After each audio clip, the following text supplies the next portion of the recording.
चलिए हम आज पढ़ेंगे हिंदी ग्रामर वन के भेद का स्वर पढ़ेंगे और व्यंजन वन के बारे में पढ़ेंगे। ठीक है, देखो वर्णमाला। वन की परिभाषा आप सबको पता है। देखो परिभाषा क्या है। वन उस मूल ध्वनि को कहते हैं जिसके खंड या टुकड़े नहीं किए जा सकते, जैसे आ ई ब च ख ख इत्यादि। वर्ण भाषा की सबसे छोटी इकाई है, इसके और खंड नहीं किए जा सकते। ठीक है, देखो राम और गया में चार चार वो मूल ध्वनियाँ हैं जिनके खंड नहीं किए जा सकते, जैसे र प्लस आ प्लस म प्लस अ क्या है, राम है। उसी तरह ग प्लस अ प्लस य प्लस आ क्या है, गया। इन्हीं अखंड मूल ध्वनियों को वर्ण कहते हैं।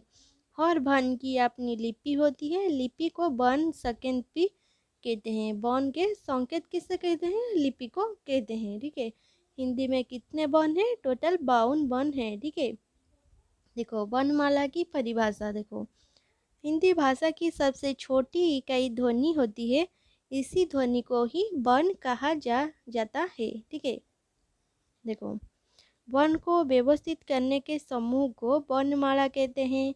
हिंदी में उच्चारण के आधार पर 45 वर्ण होते हैं, 45 वर्ण होते हैं। इनमें 10 स्वर और 35 व्यंजन होते हैं। लेखन के आधार पर 52 वर्ण होते हैं, 52 वर्ण होते हैं। इनमें 13 स्वर, 35 व्यंजन तथा 4 संयुक्त व्यंजन होते हैं। जिन वर्णों का उच्चारण करते समय सांस, कंठ, तालु आदि स्थानों से बिना रुके हुए निकलती है, उन्हें स्वर कहा जाता है। व्यंजन जिन वर्णों का उच्चारण करते समय सांस, कंठ, तालु आदि स्थानों से रुककर निकलती है, उन्हें व्यंजन वर्ण कहा जाता है। प्राय व्यंजनों का उच्चारण स्वर की सहायता से किया जाता है। हिंदी वर्णमाला के समस्त वर्णों को व्याकरण में 2 भागों में विभक्त किया गया है, जैसे स्वर, दूसरा व्यंजन। देखो पंचमाक्षर अर्थात वर्णमाला में किसी वर्ग का 5वां व्यंजन, जैसे म, ज्ञ, ण आदि। आधुनिक हिंदी में पंचमाक्षर को का प्रयोग बहुत कम हो गया है और इसके स्थान पर अब हिंदी का प्रचलन बढ़ गया है।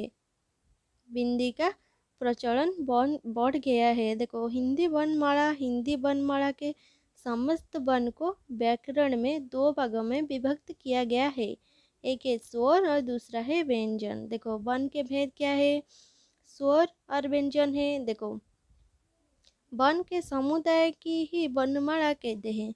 हिंदी वर्णमाला में वर्णों की संख्या 45 है।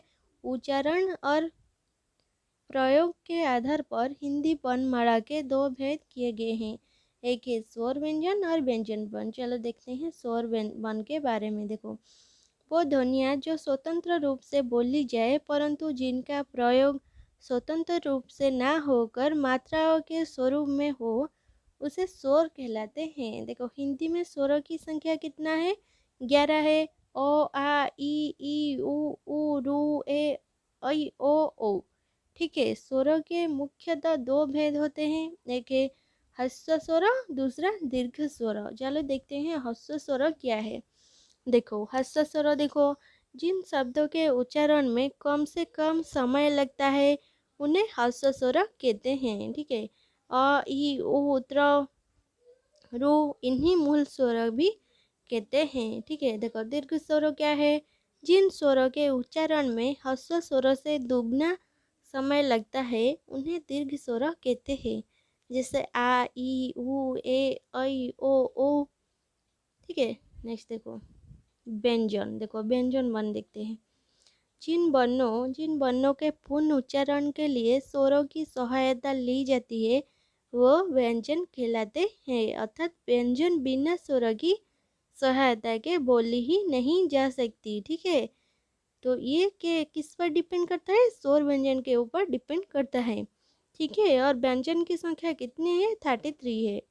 ठीक है, देखो व्यंजन के निम्नलिखित 3 भेद है। देखो व्यंजन के भी भेद होते हैं, कितना ना 3 भेद है व्यंजन के। देखो स्पर्श व्यंजन, अंतस्थ ऊष्म व्यंजन। ठीक है, देखो स्पर्श व्यंजन क्या है, चलो देखते हैं। देखो इन्हें 5 वर्गों में रखा गया है और हर वर्ग में 5-5 व्यंजन है। हर वर्ग का नाम पहले वर्ग के अनुसार रखा गया है। देखो उदाहरण जैसे क वर्ग क ख ग घ व। देखो च वर्ग क्या है, च छ ज झ ञ। ट वर्ग क्या है, ट ठ ड ढ ण। त वर्ग क्या है, त थ द ध न। प वर्ग क्या है, प फ ब भ म। ठीक है, तो ये किया गया, हर वर्ग का नाम पहले वर्ग के अनुसार रखा गया है। आपको इस तरह भी याद रख सकते हैं, कचट तब। ठीक है, कचट तब आप अगर याद रखोगे तो आपको याद आ जाएगा। ठीक है, देखो हिंदी वर्णमाला, देखो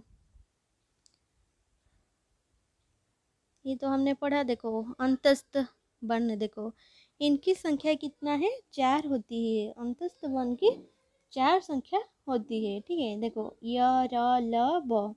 देखो उष्म, इनकी संख्या 4 होती है, उष्म की भी 4 होती है संख्या। देखो स स स ह। ठीक है, तो ये थी आज हमारी हिंदी ग्रामर के आज का पहला क्लास। नेक्स्ट क्लास में हम दूसरा पढ़ेंगे। तो आपको अगर ये अच्छा लगा तो लाइक शेयर कमेंट ज़रूर कीजिए और सब्सक्राइब करके चैनल को बेल आइकन को दबा लीजिए।